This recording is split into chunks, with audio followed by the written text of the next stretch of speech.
everybody, Lisa Walker here. Sorry I look like a mess, but I just got back from taking Ninja for a walk, and it is very sticky, yucky here as usual. It's either raining or sticky and gross out, so this is what you get. Sorry about that. But you know, I had to tell a little story today with my little light bulb over my head that I had a bright idea, or at least I thought it was a bright idea. Y'all might think I'm crazy, but this is the kind of nonsense that just like pops into my head in the middle of the night if I wake up. So I was thinking, like yesterday, I was doing my workouts, or I don't know what I was doing, but my phone would not stop ringing. And nowadays it is that solicitors can use like the area codes that are local to you. And so now if you're not saved in my phone book, I don't answer the call, especially if I am in the middle of something else. I let everything pretty much go to voicemail and deal with it later. So, but then, so I had this thought last night, and I was like, oh, you know what we should do? We, meaning small business owners, is answer every single phone call. But like, let's say it's the solicitor, and they're just like, hey, is this Peggy? And then Peggy would say, yes, it is. Are you calling about my special offer? I need you to go ahead and just hang up the phone with me, but shoot me a quick email so that I can send you the offer online. I can't just give it to you over the phone.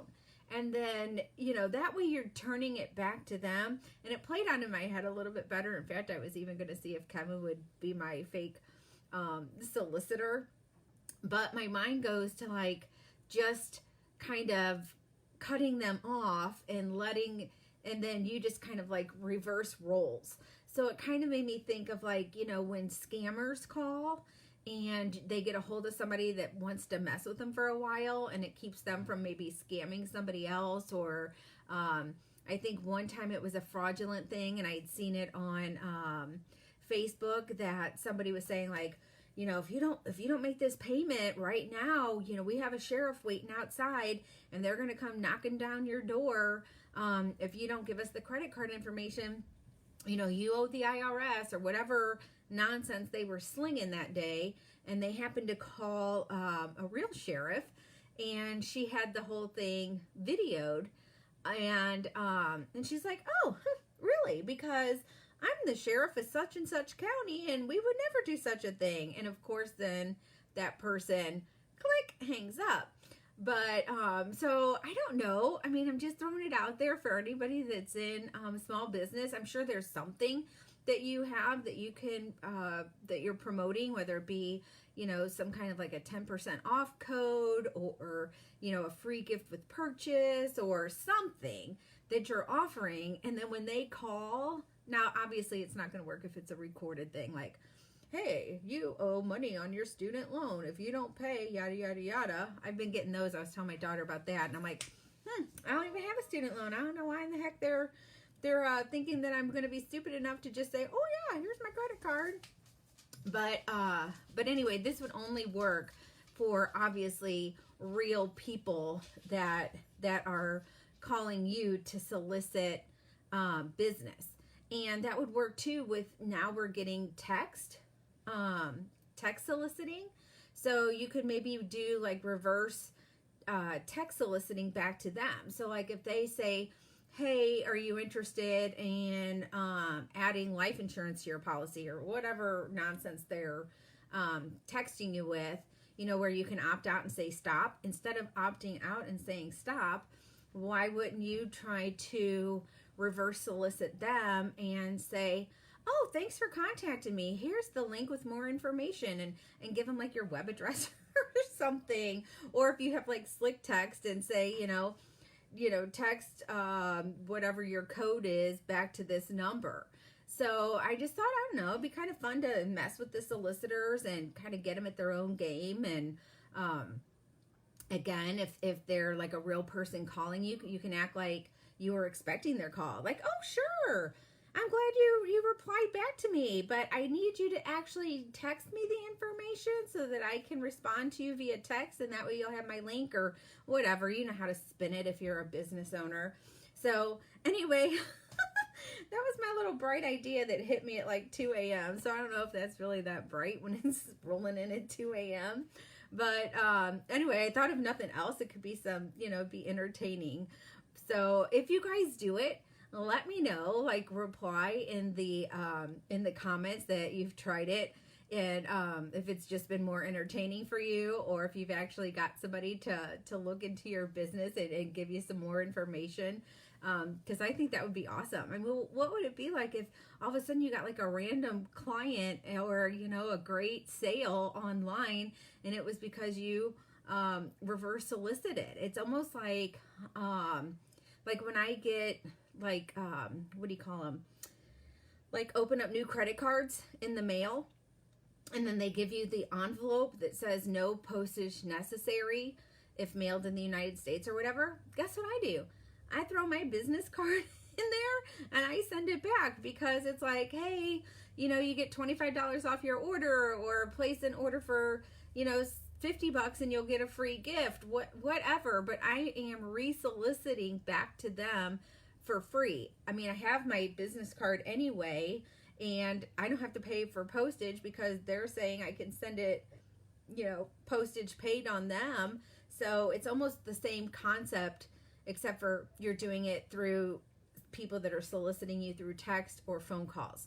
So again, don't have to use my ideas. I'm just trying to share my thought process with everybody. And if you're a small business owner, don't forget to do that too. I mean, I'm sure you're getting lots of junk mail that you get the little, I don't know, a lot of times it's credit cards or what is it? I've had, because I haven't gotten an AARP yet, but Kevin has. And so like they'll send some stuff sometimes, and it'll be like, oh, get life insurance, through AARP. And it has the envelope that you can return for without a stamp. And anytime you get those, now this is just on me, to do what you want. But like, we do a lot of donations to like children's organizations and pet rescues. So like, we'll get stuff from like World Wildlife Foundation, Stray Rescue, St. Jude's, places like that. Now for us personally, when those come in and it says, like, send your check or respond with, the paid postage, I never use those, because that's coming out of that organization's funds. And I would just, if I'm supporting them, why would I? And even if I don't support them, quite honestly, I'm not gonna do that. I'm not going to put my business card in an envelope that they have paid for, if it is a not-for-profit organization. Again, you obviously can do whatever you want, but personally, I don't do that. It's only if it's something like AARP, or like I said, Discover Card, or whoever's sending you stuff to make money off of you, not a not-for-profit. So anyway, that's just my 2 cents. Don't want to keep you long. It's getting close to a holiday weekend. So if you're going out of town, safe travels. Don't drink and drive, or boat and drive, or boat and drink. Don't boat and drive. Don't boat and drink. So stay safe out there. That's always the important thing. And hopefully we can kind of put our brains off the social distancing for a while and enjoy each other's company in an open setting. So we were going to go to the lake, and we decided not to because the weather is still too sketchy for me. I personally don't like going in the water anyway, but I like boating. So it's kind of, will get cold on the water if you're just boating around. And again, there's chances for thunderstorms, and it could be pretty icky. So unless it's going to be like hot and sunny the whole time, I'm just like, I'd rather skip it. So, but if you're going to like the Lake of the Ozarks or something, have fun, stay safe, go back to your families healthy and alive and no lost limbs. So, anyway, that's it. I will chat with you all later. And again, don't pay attention to my mess. I was walking the dog in humidity, and my legs feel better. Thank God. So, anyway, take care. Have a good one. Bye.